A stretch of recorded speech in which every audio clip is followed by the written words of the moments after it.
kwento! Ano yun? Halina't pakinggan ninyo ako! Tila dinaig ni Ann Curtis ang pagsik ng bagyong Labuyo matapos sanigin ng kanyang Ann Visosa No Other Concert ang buong probinsya ng Cagayan. Ang power ng vocal cords ni Ann tampok sa mga kwento ni Mark Logan.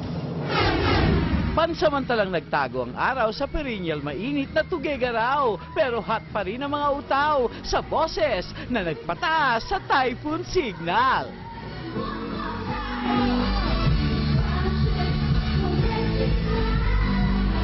Walang alisan sa total capacity crowd na umabot sa 28,000. Buena manong paingay ng bagong mayor dito, ang dating general na si Jefferson Soriano.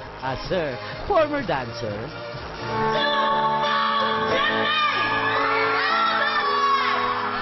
Kitang-kita sa video na ito, di alintana yan ang bagsik ni Labuyo. At dahil out of town ito, naglalamyerda pa rin ang vocal cords nito pag may time.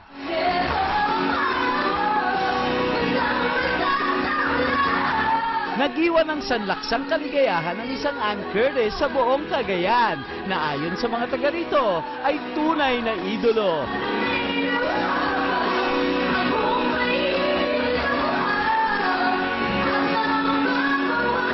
Mark Logan. Tubig at Patrol ng Pilipino.